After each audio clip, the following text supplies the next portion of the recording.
Welcome back, everyone.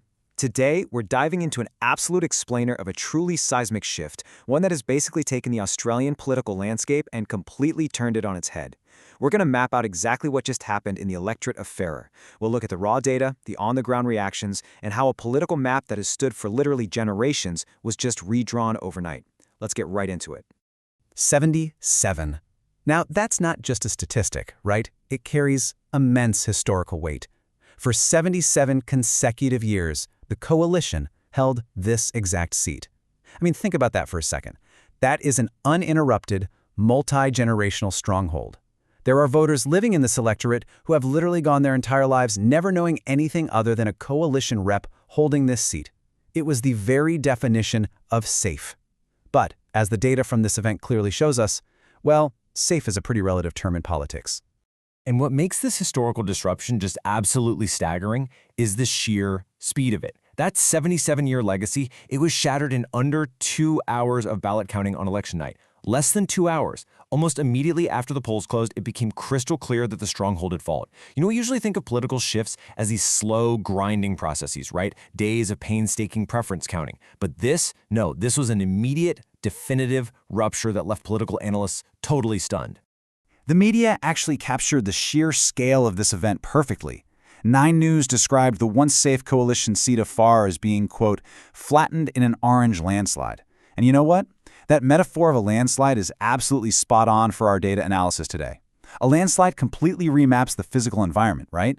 Well, this vote completely remapped the political environment. The coalition wasn't just edged out in a tight race. They were entirely overwhelmed by a sudden massive shift in voter sentiment toward Pauline Hanson's One Nation party. Okay, let's break down the stark reality of these numbers because they are wild. One Nation's David Farley secured a dominant 40% of the primary vote. That massive slice effectively wiped out the competition right off the bat. Then, coming in right behind him, an independent candidate captured 28%. And then, there's the Liberal Party. They were left with a tiny sliver, just 12%. Remember, we are talking about the party that held the seat for nearly 8 decades. Now, relegated to 3rd place and struggling just to hold on to a double-digit primary vote? To truly put that 12% result into perspective, we've got to look at the recent history here. Former Liberal member Susan Ley previously took this electorate from a really narrow, nail-biting 200-vote victory, and she methodically built it up into an incredibly comfortable established base. I mean, it was a fortress. So to drop from a fortress-level stronghold all the way down to a mere 12%, that isn't just a bad night. That is a massive, foundation-shaking shock to the entire political system. It really forces us to ask, what exactly does a political movement say when they manage to breach a fortress like that? Well, One Nation's reaction on election night captures their triumph perfectly. They said, we're like a mason with a chisel and a hammer, and we're recarving the letters into the Australian democracy. For One Nation, winning their first ever federal lower house seat isn't just about ticking up their tally by 1. Their stated goal, in their own words, is to return power to the people and structurally recarve the democracy. They don't see this as some isolated lucky win. They view it as a massive breakthrough movement. But let's instantly flip the script and look at the view from the other side. Nationals MP David Littleproud offered this incredibly blunt admission of defeat. He called it, quote, a good old-fashioned flogging. It is genuinely fascinating to see how a major party digests such an overwhelming loss like this. There's no political spin here, just a raw, honest acknowledgement that the voters sent a very severe message. So the absolute crucial question for us now is figuring out exactly why the voters delivered that flogging. What were the actual mechanics driving this defeat? So why the flogging? Littleproud actually cited a few specific reasons for why the coalition lost so much ground. First, he pointed out that the party walked away from its core policies and effectively stood for nothing after the last election. Second, there was this deep, palpable disconnect from the real-world wallet pain, the genuine anger voters are feeling right now regarding the cost of living. And third, well, nature abhors a vacuum. Because there was this noticeable policy void, Pauline Hanson, who is a veteran politician, walked straight in and filled that space. The voters felt completely unheard, and they simply found a new avenue to vent that frustration. Okay, so what exactly is the action plan when a party faces a structural collapse like this? The proposed coalition reset basically boils down to 3 steps. Step 1, humbly acknowledge the message the voters just sent. You have to own it. Step 2, aggressively pivot the focus back to economics.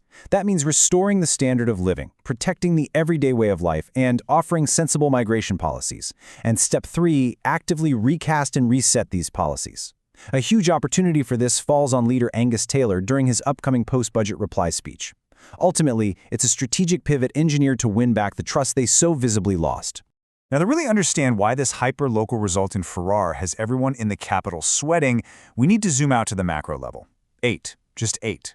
According to the analysis from our sources, the Liberal Party now holds only 8 metropolitan seats across the board. That highlights a pretty staggering vulnerability. Traditionally, this was supposed to be a natural party of government, right? Spanning both the outer suburbs and the bush.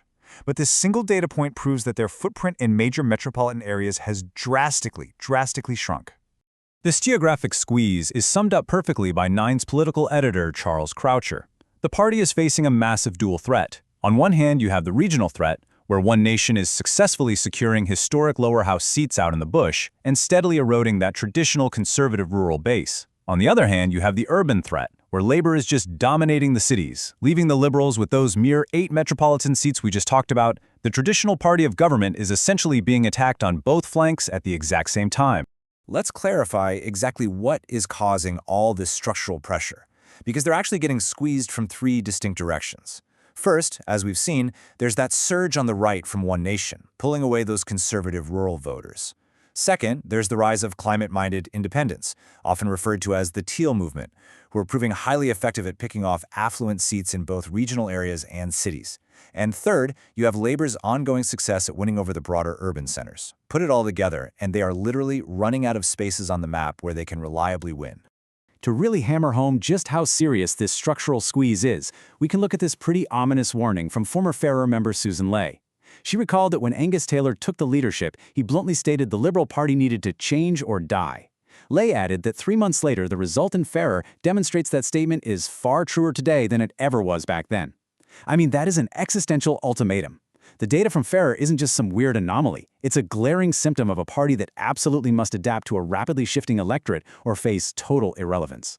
Which brings us to a genuinely provocative question sparked by 2GB presenter Clinton Maynard's analysis. Based on everything we've unpacked today, is this Ferrar earthquake signaling the definitive end of traditional two-party dominance in Australia? Maynard actually suggests that moving forward, to even form an opposition, let alone a government, the future might require a formal 3-way coalition that includes One Nation. Are we watching the permanent fracturing of the old political binary in real time? It's a fascinating question, and the data we've explored today certainly suggests the old rules just don't apply anymore. Thank you so much for joining me on this explainer. Keep asking questions, keep digging into the data, and I'll catch you in the next one.